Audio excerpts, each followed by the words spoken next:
राधिका बरसाने वारी की जय। गीता सार। भगवान कृष्ण ने गीता में अर्जुन को ऐसा अद्भुत ज्ञान दिया जिससे अर्जुन तो मुक्त हुए और सुखी भी हुए, वरन आज तक जिसने भी गीता का ज्ञान सुना पढ़ा, उसके एक भी श्लोक के ज्ञान को जीवन में उतारा, उसने अपना जीवन सार्थक कर लिया। यदि गीता के एक श्लोक के ज्ञान को भी जीवन में उतार लिया जाए तो मनुष्य अपने जीवन को सफल बना सकता है। तो जिसने पूरी गीता के ज्ञान को आत्मसात कर लिया तो उसका तो कहना ही क्या। गीता में भगवान कृष्ण ने अपनी ओर आने के जितने मार्ग कहे हैं, यदि हम किसी एक मार्ग पर भी चल पड़ें तो हम अपना और अपने साथ कितने लोगों का जीवन बदल सकते हैं। आज हम उन्हीं कृष्ण के उन्हीं मार्गों और योगों को दोहराएंगे। आपको जो मार्ग अच्छा लगे उसे अपने जीवन में जरूर अपनाएं, क्योंकि मनुष्य जन्म सिर्फ खाने पीने घूमने सोने के लिए नहीं मिला। यह सब कार्य तो हम पशु योनि में भी करते आए हैं, तभी तो 84,000 योनियों को पार कर दुर्लभ मनुष्य शरीर को फिर उसी खाने पीने घूमने सोने में क्यों गुजार रहे हैं। मानव शरीर का सदुपयोग कर ईश्वर को प्राप्त करने का प्रयत्न ही असली मानव शरीर मिलने का उद्देश्य है। उस शरीर से उस ईश्वर को किस मार्ग से मिला जाए, यह हमें गीता बताती है। कृष्ण ने गीता में हमें ढेर सारे ऑप्शन दिए और चुनाव भी हमें ही करने को कहा, क्योंकि प्रत्येक मानव मन, स्वभाव, शरीर और उसके साथ चल रही परिस्थितियां अलग अलग होती हैं, इसलिए सबके मार्ग का चुनाव भी अलग अलग ही होगा। तो आइए अब हम दोबारा गीता के प्रत्येक अध्याय को दोहराते हैं। गीता के प्रथम अध्याय में अर्जुन को विषाद और मोह ने आ घेरा, जिसके कारण वह कहता है कि मैं अपनों से युद्ध नहीं करूंगा, और इसी मोह का नाश करने के लिए कृष्ण ने गीता का ज्ञान कहा। पहले अध्याय में अर्जुन कहता है कि मैं अपनों को मारकर नरक का भागी नहीं बनूंगा। दूसरे अध्याय में कृष्ण सांख्य योग के द्वारा अर्जुन को समझाते हैं कि आत्मा और शरीर अलग अलग है।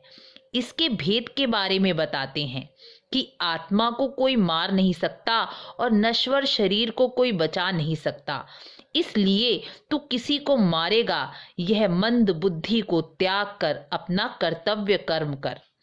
तीसरे अध्याय में कृष्ण कर्म योग का ज्ञान अर्जुन को देते हैं और कहते हैं कि हमें अपने कर्तव्य कर्म को करना चाहिए और कर्म के फल को त्याग कर निष्काम कर्म करना चाहिए, जिससे हम कर्मों के बंधन में बंधने से बच सकते हैं।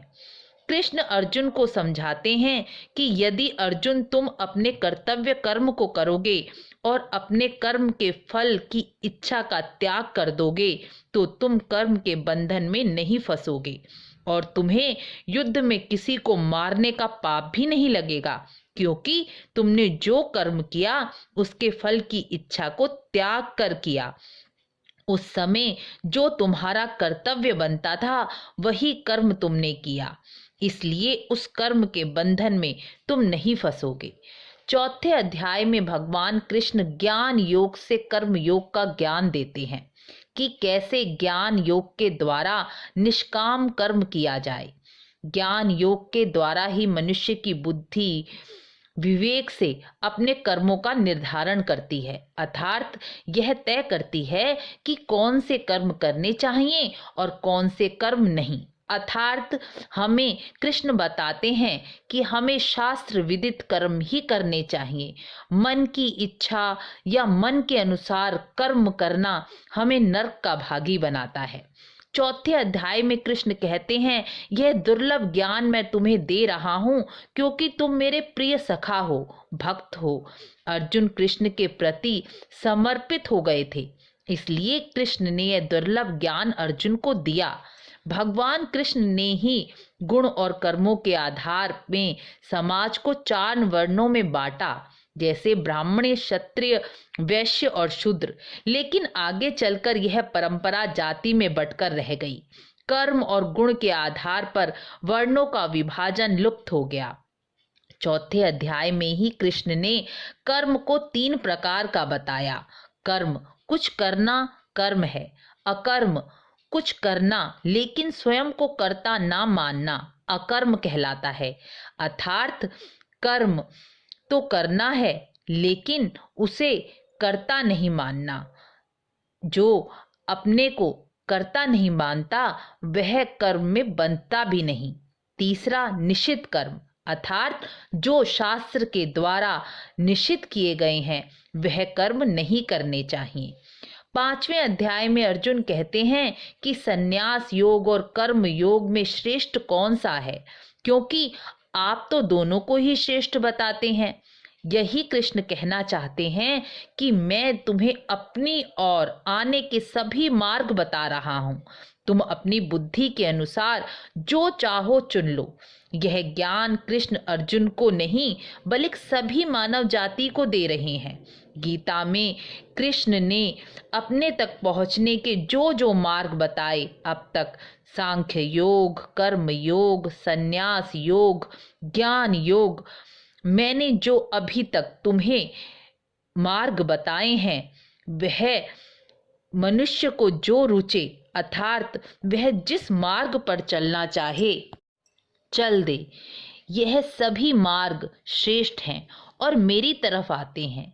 लेकिन फिर भी कृष्ण संन्यास योग के बजाय निष्काम कर्म योग को अधिक श्रेष्ठ कहते हुए समझाते हैं कि संन्यास योग में कर्तापन का त्याग करना, अर्थात मैं करने वाला हूँ, ऐसी बुद्धि को त्याग देना साधारण मनुष्य के लिए बहुत कठिन है, क्योंकि बिना योग साधना के साधारण मनुष्य शरीर और आत्मा का भेद नहीं समझ सकता।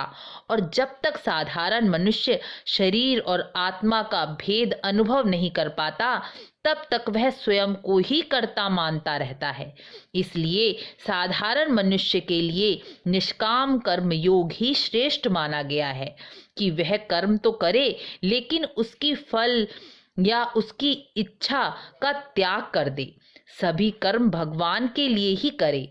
उदाहरणार्थ मैंने पहले भी इस अध्याय में संक्षेप पूर्वक मैंने समझाया था कि स्त्रियां या पुरुष जो कार्य करते हैं, जैसे स्त्रियां घर के कार्य या पुरुष ऑफिस का कार्य करते हैं, तो वह सभी कार्य करते समय उनकी बुद्धि में यह बात दृढ़ होनी चाहिए कि हम जो कार्य कर रहे हैं वो ईश्वर के निमित्त, ईश्वर के बनाए गए संबंधों को निर्वाह करने के लिए, उनका पालन पोषण करने के लिए कर रहे हैं।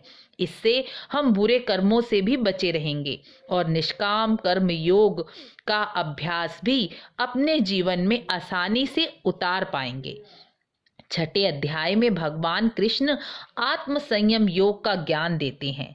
कृष्ण अर्जुन को कहते हैं कि जो मनुष्य शास्त्र के अनुसार शुभ कर्म को करता है और उसके फल की इच्छा को त्याग देता है वही असली सन्यासी है।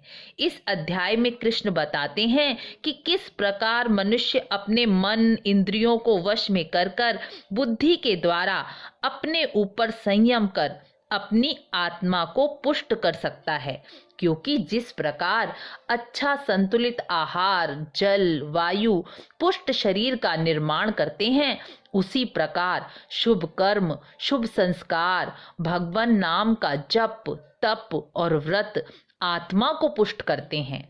आत्म संयम के लिए मनुष्य को किस प्रकार का आहार करना चाहिए, जैसे सात्विक आहार, राजसिक आहार और तामसिक आहार किस किस प्रकार का संस्कार उत्पन्न करते हैं, यह सब ज्ञान 6ठे अध्याय में कृष्ण अर्जुन को देते हैं। किस प्रकार भगवान के विग्रह का ध्यान करना चाहिए, यह विधि भी कृष्ण 6ठे अध्याय में बताते हैं। 7वें अध्याय में भगवान कृष्ण ज्ञान विज्ञान योग के अंतर्गत अपनी महिमा और अपने गुण बल ऐश्वर्य का वर्णन करते हैं। इस अध्याय में यह नहीं समझना चाहिए कि इसमें तो भगवान अपने ही गुण का बखान कर रहे हैं, क्योंकि भगवान के गुणों, स्वभाव और विभूतियों को सुनने से मनुष्य का मन और बुद्धि शुद्ध होते हैं। भगवान नाम लेने से मनुष्य का मन निर्मल हो जाता है। इसमें भी हमारी ही भलाई छिपी है। इस कारण ही कृष्ण अपनी विभूतियों, अपने ऐश्वर्य और अपनी लीलाओं का ज्ञान अर्जुन को देते हैं। सप्तम अध्याय में कृष्ण अपनी जड़ प्रकृति और चेतन प्रकृति का भेद भी बताते हैं। अष्टम अध्याय में अक्षर ब्रह्म योग यानी ओम में ही सारी सृष्टि समाई है, इसका ज्ञान देते हैं। कई योगी महात्मा केवल ओम का जप करके ही कृष्ण में, ईश्वर में विलीन हो गए, अर्थात मुक्ति को प्राप्त कर गए। यह ज्ञान कृष्ण अष्टम अध्याय में देते हैं। नवम अध्याय में सृष्टि की रचना, ब्रह्मा की रचना, समय और काल की गणना, किस मनुष्य को किस समय देह त्यागनी चाहिए और किस समय अपनी देह नहीं त्यागनी चाहिए, किस मनुष्य का पूर्ण जन्म नहीं होता, यह सब अष्टम अध्याय में कृष्ण ने अर्जुन को समझाया है, जिससे साधारण मनुष्य भी वह कर्म कर सके जिससे पूर्ण जन्म से मुक्ति प्राप्त हो। नवें अध्याय में कृष्ण राज विद्या, राजगुह्य योग का ज्ञान देते हैं, जिसमें वह अर्जुन को कहते हैं कि यह ज्ञान मैं तुझे इसलिए दे रहा हूँ क्योंकि तेरी दृष्टि में दोष नहीं है, तेरी दृष्टि दोष रहित है। अर्थात जो मनुष्य किसी भी वस्तु या मनुष्य में दोष दृष्टि नहीं रखता, वह इस योग को जानने का अधिकारी है। भगवान इस सृष्टि में समाये हैं, लेकिन फिर भी इससे अलग भी हैं, यही उनका ऐश्वर्य है। भगवान सारे संसार में हैं, लेकिन संसार के गुण, दोष और वह स्वभाव परमात्मा में नहीं बसते और ना ही परमात्मा उन गुण दोषों में बंधते हैं। इसमें साधारण मनुष्य ही बंधते हैं। ज्ञान योग के द्वारा कैसे हम संसार में ना फंसें, यह ज्ञान भगवान ने नवम अध्याय में दिया है। दशम अध्याय में भगवान ने अपनी विभूति योग यानी अपनी सृष्टि में किस प्रकार अपना विस्तार हुआ, यह ज्ञान दिया। पूरी सृष्टि में वह अपनी विभूतियों के द्वारा जैसे जल, वायु, अग्नि और आकाश के रूप में समाहित है, यह ज्ञान दशम अध्याय में कृष्ण देते हैं। प्रकृति, पुरुष, देवता किस प्रकार सृष्टि को चलाते हैं, यह ज्ञान कृष्ण दशम अध्याय में देते हैं। पूरी सृष्टि का महत्वपूर्ण गुण किस प्रकार ईश्वर में समाया है, यह ज्ञान भी दशम अध्याय में कृष्ण देते हैं। 11वें अध्याय में कृष्ण अर्जुन को अपना विराट रूप दिखाते हैं, क्योंकि इतना सब ज्ञान सुन लेने के बाद अर्जुन के मन में उनका विराट रूप और सृष्टि में किस प्रकार वह समाहित है देखने की इच्छा हुई। तो कृष्ण का विश्व रूप दर्शन योग 11वें अध्याय में कहा गया है। 12वें अध्याय में भगवान ने भक्ति योग का वर्णन किया है कि किस प्रकार कलयुग का मनुष्य भक्ति योग के द्वारा भगवान को पा सकता है। यहाँ भक्ति का अर्थ मंदिर जाना, पूजा पाठ करना, कर्म कांड करना यह नहीं है। यहाँ भक्ति का अर्थ है प्रेम, उस कृष्ण से प्रेम जिसने हमें बनाया, यह शरीर दिया, खाने पीने, रहने सोने की लिए ये सारी सृष्टि बनाई, लेकिन हमने फिर भी कभी उनसे प्रेम नहीं किया, उनका धन्यवाद नहीं दिया। जिस प्रकार हम अपने बच्चों, अपने पति, परिवार, माँ बाप से प्रेम करते हैं, उसी प्रकार कभी हमने कृष्ण से प्रेम नहीं किया। क्या कभी हमें अपने बच्चों, परिवार, माँ बाप के नाम की माला फेरनी पड़ी?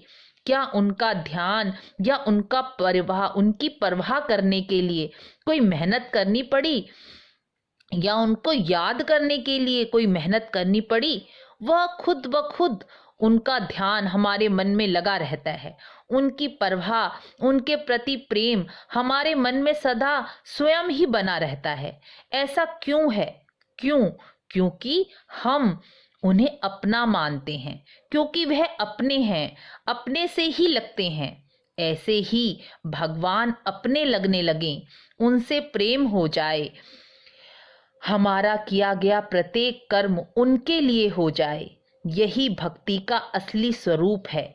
यही भक्ति का असली रूप भगवान कृष्ण अर्जुन को समझाते हैं। भगवान के प्रति प्रेम ही भक्ति है और ऐसी भक्ति के लिए स्वयं भगवान भी लालायित रहते हैं कि कोई हो जो मुझे बिना कारण बिन वजह से प्रेम करे, और उन्हें वह स्वयं को भी दे देते हैं। 12वें अध्याय में कृष्ण स्वयं कहते हैं कि ऐसे भक्त के अंग संग और उसके पराधीन होकर मैं रहता हूँ। इसलिए हम सबको ऐसी भक्ति करने का ही प्रयत्न करना चाहिए। गीता में भगवान ने भक्ति करने के प्रयत्न को भी श्रेष्ठ बताया है। वह भी प्रयत्न करने से ही प्रसन्न हो जाते हैं। जो उनकी ओर बढ़ने का प्रयत्न करता है वह उनसे ही प्रसन्न हो जाते हैं। इसलिए मनुष्य को भक्ति करने का प्रयत्न तो अवश्य ही करना चाहिए। कई लोग कहते हैं हमारा पूजा पाठ में या भगवान के नाम में मन नहीं लगता।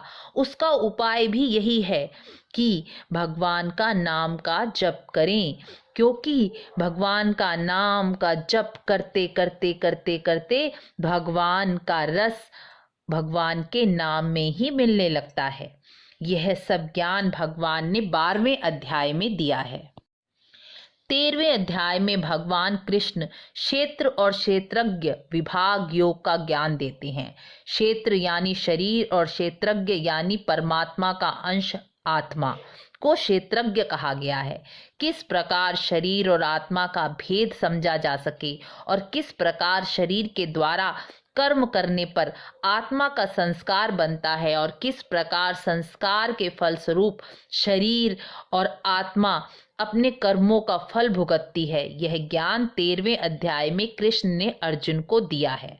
14वें अध्याय में कृष्ण ने गुण त्रय विभाग योग के द्वारा प्रकृति किस प्रकार अपने 3 गुण सत्वगुण, रजोगुण और तमोगुण के आधार पर पूरी सृष्टि का संचालन करती है और इन 3 गुणों के कारण कैसे सृष्टि का विस्तार होता है और इन 3 गुणों के कारण कैसे मनुष्य का मन, स्वभाव और कर्म बनते हैं, यह सब ज्ञान 14वें अध्याय में कृष्ण ने अर्जुन को दिया।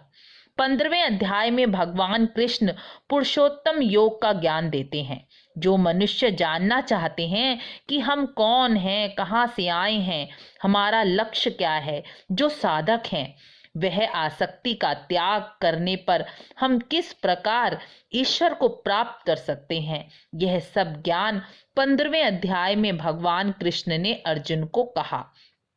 मनुष्य के मन में यह इच्छा होना भी अपने कल्याण का मार्ग खोलता है। यह ज्ञान 15वें अध्याय में कृष्ण ने अर्जुन को दिया। 16वें अध्याय में कृष्ण बताते हैं कि कौन से मनुष्य देवी संपदा वाले हैं और कौन से मनुष्य असुरी संपदा वाले मनुष्य हैं और किस प्रकार उसका विभाजन किया जाता है। इसका ज्ञान कृष्ण अर्जुन को 16वें अध्याय में देते हैं। 17वें अध्याय में कृष्ण श्रद्धा त्रय विभाग योग का ज्ञान देते हैं। कृष्ण समझाते हैं कि मनुष्य की श्रद्धा किस प्रकार की होती है। कृष्ण ने मनुष्य की श्रद्धा को भी 3 भागों में बांटा और उसी के अनुसार उसे उस फल की प्राप्ति होती है। जैसे जिसकी श्रद्धा वैसे उसकी स्थिति। 17वें अध्याय में आहार का विभाजन, कर्म का विभाजन, दान का विभाजन, तप का विभाजन 3 प्रकार से बताया गया है। मनुष्य को किस प्रकार की श्रद्धा, आहार, कर्म, दान, जप, तप करने से किस प्रकार का फल प्राप्त होता है, यह सब ज्ञान कृष्ण ने अर्जुन को 17वें अध्याय में दिया है। 18वें अध्याय में भगवान कृष्ण को मोक्ष संन्यास योग का ज्ञान देते हैं। इसमें वह बताते हैं कि कई विद्वान और पंडितों के अनुसार सभी कर्मों का त्याग मोक्ष कहलाता है, लेकिन भगवान कृष्ण के अनुसार सभी कर्म त्यागने योग्य नहीं होते, क्योंकि यज्ञ, जप, व्रत, दान, सात्विक कर्म मनुष्य की शुद्धि के लिए हैं, इसलिए उसका त्याग करना उचित नहीं। कर्मों की आसक्ति का त्याग करना ही सच्चा त्याग है। 18वें अध्याय में कृष्ण ने अर्जुन को बुद्धि और कर्म का भेद का ज्ञान दिया है। किस प्रकार मनुष्य अपने स्वभाव के अनुसार कर्म करने से बंधा है और किस प्रकार मनुष्य को अपना धर्म, अपना कर्तव्य कर्म कदापि नहीं छोड़ना चाहिए, यह सब ज्ञान कृष्ण अर्जुन को देते हैं। अंत में कृष्ण अर्जुन को कहते हैं कि तू सब प्रकार के अभी तक जो मैंने तुम्हें ज्ञान मार्ग बताए हैं उस ज्ञान मार्ग को छोड़कर मेरी शरण हो जा, यानी पूर्ण रूप से मुझे समर्पण कर दे और अनन्य भाव से मेरी भक्ति कर। जो भी कर्म करे वह मेरे निमित्त करे तो तू इस लोक में सुख को भोग कर अंत में मुझे ही प्राप्त करेगा।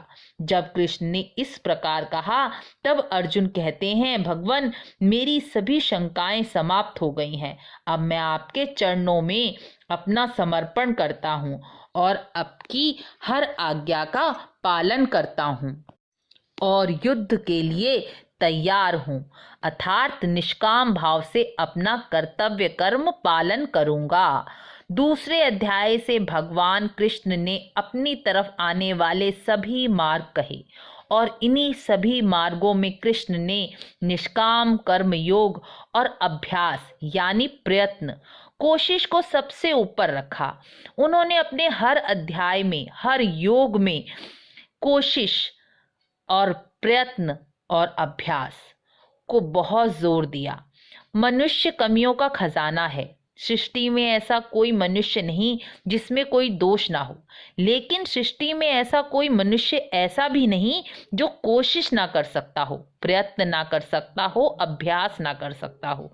अर्थात हम कृष्ण के बताए मार्ग में सफलता पूर्वक चल सकें या ना चल सकें, यह तो मैं पूरा नहीं कह सकती, लेकिन उस पर चलने की कोशिश कर सकते हैं, अर्थात उस पर चलने का अभ्यास कर सकते हैं। निरंतर एक मार्ग को चुनकर उस पर चलने का निरंतर अभ्यास करेंगे तो भी हमें कृष्ण गिरने नहीं देंगे, वह हमारा साथ देंगे। आपने भी सुना होगा कि कोशिश करने वालों की कभी हार नहीं होती। इसलिए हमें गीता में कृष्ण के कहे गए प्रत्येक मार्ग में से एक मार्ग को चुनकर उस पर चलने का अभ्यास करना चाहिए और कृष्ण को अपना आत्मसमर्पण कर देना चाहिए। जिस प्रकार कुरुक्षेत्र में भगवान कृष्ण ने अर्जुन के सारथी बने, उसी प्रकार हमारे अभ्यास को देखकर, हमारे समर्पण को देखकर कृष्ण हमारे जीवन के भी सारथी अवश्य ही बनेंगे। गीता पाठ का जो अध्याय आपने सुना उसका महात्म्य भी अवश्य सुने ताकि उसका फल आपको पूरा मिल सके। गीता महात्म्य की वीडियो मैं पहले डाल चुकी हूँ। वीडियो को लाइक, शेयर, सब्सक्राइब अवश्य करें और अभ्यास कभी न छोड़ें। गीता का ज्ञान घर घर तक पहुंचाने का पुण्य प्राप्त करें। वीडियो को शेयर अवश्य करें। राधे राधे।